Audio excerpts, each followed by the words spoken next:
Good day, folks. This is Greg Judy at Green Pastures Farm. Today, Alex and I are putting the finishing touches on the hit farm, Anthony and Sean's, and these are quick couplers. And we've got this one and two more to install. Anyway, I just wanted to give you a bird's eye view of what they look like. So I'm going to have Alex. First of all, this is a 2-inch PVC pipe that we're standing, and we've run this throughout the farm. Wherever we want water, we've decided we can use a quick coupler. They're called Plasson, P-L-A-S-S-O-N. And let me show behind you, Alex, what we did. So we ran the pipe. This is a dead end, what we call spur. So we ran the pipe out there and put a cap on it, glued it on, primered it and glued it. And then we ran a timeless post up to mark it. So in the future, if they ever want to hook on here, let's just say, you know, he wants to run it on out to the end of the property, or they want to put a hydrant in, whatever, they know where the end of that pipe is without just digging blindly to try and find it. So anytime you put a cap like that on PVC, just put a stake there so you know where it's at in the future. So we've got this in the ground. It's about 24 to 26 inches. Which is plenty deep with a 2-inch pipe. It'll never freeze. This is called, this is 6-inch. Actually, it's 6-inch sewer pipe, but it works real good for your well, because this 6-inch PVC cap, you want to put that on there, Alex, and just now you can take it off. You put it on.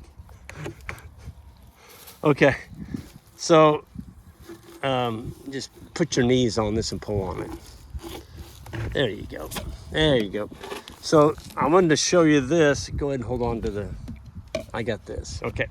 So what we got here is a mouse hole, and we cut these out, and then this goes down around that pipe. Go ahead and set it on there on each side. If you don't do that, there you go. And he's got it pushed down enough that there's no dirt. That's how we actually take tape and just tape this back on. That way, we just let it set down on the pipe. And you look down in there, there's no way dirt and muck can come in here. Now, we don't have our bucket of rock with us. We're gonna go get a bucket of 1 inch. Actually, we're using 1.5 inches clean. And we pour rock all the way around the base of this, and that is our drain field, so that when water comes in here, it can drain through the rock and your pipe is not as likely to fill up with water. So this is all going to be backfilled, and it'll be marked, of course, by that white timeless post. And then when we leave, this will go on. So anytime you need to get water, you just reach down in there.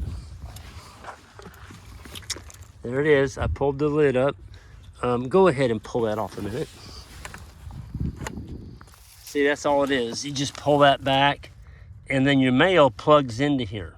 This is all under pressure, and the minute you depress that spring there, water comes out for your livestock. And when you're done with it, of course, close the lid. That keeps out spiders and crickets. And now you can go ahead and put that back on there, Alex. Okay, now the one thing that we haven't showed you is grab that fiberglass post. So before you backfill this, you want to make sure it's centered. Make sure your Plasson quick coupler is centered. And then this little guy here is a fiberglass post. I'm going to hold that for Alex. Alex, you want to tap that? And all this post does is it keeps your upright well, the 6-inch well casing here on the sewer pipe, it keeps it centered while you backfill this hole with dirt. If you don't put this on here, when you get it backfilled, you're liable to find that your pipe is moved. And when your pipe moves, now it's not centered anymore. And you got to live with that the rest of your life. See, it's still perfectly centered. And that's solid. So now he's just going to take duct tape. Make sure your duct tape goes below the ground level. It'll never ever decompose that way. It's more or less, the duct tape is just to hold this thing in place until we get dirt on it. So I usually duct tape it in 2 spots. There's one, and then we can move up about 6 inches and do another one about in here. Yep, right there.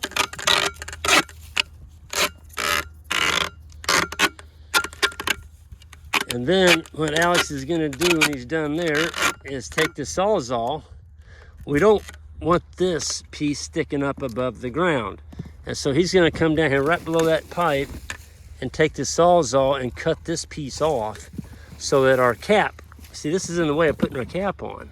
And we don't want this showing, so we're gonna cut it off about an inch above that tape. I'm gonna try and hold it for him. That Sawzall is a beast.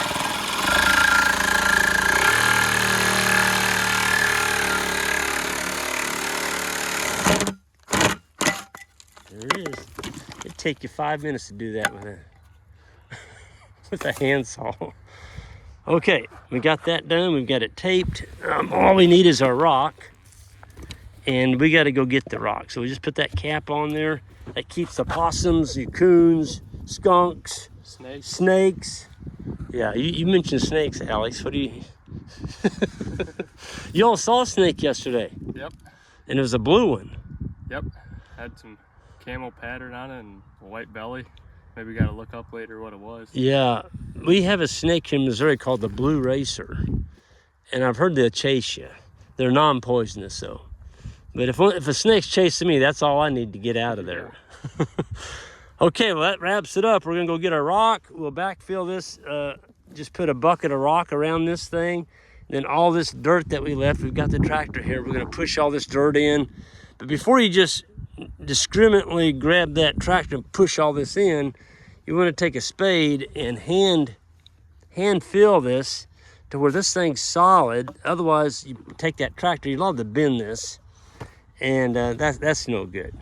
So you can go, we're going to get the rock in first, and then we'll be ready to backfill. So you can take that with you, and that's a wrap. We put in 10 of these on this farm, and then we put in 5 frost-free tanks, strategically placed all around the farm so that in the wintertime, no ice chopping, we can start at a frost-free tank and never worry about it freezing, and we can graze this stockpile off. If we get short of stockpile, you could unroll some hay out here. Yeah, just a beautiful farm, the Hit farm. It's probably one of the deepest topsoil farms that we have. It's gonna be anxious to see how this progresses as time goes forward with a good grazing management. It's gonna be exciting. Folks, we're gonna see some of y'all at the grazing school. It's coming up here real quick and it's starting to fill up. And that's in May, first week of May at Green Pastures Farm. If you're interested, check out our website. There's a description in the description section of this video. There's a link you can click on to sign up for the advanced school with Ian and I. It's the first week. Then Abram Bowerman and I are teaching the beginning grades of school the second week. So it's filling up, and once it's full, it's full. We're not gonna open it up to new seating. We only have limited seating, and that's it. So anyway, hope to see some of y'all there. Have a good one.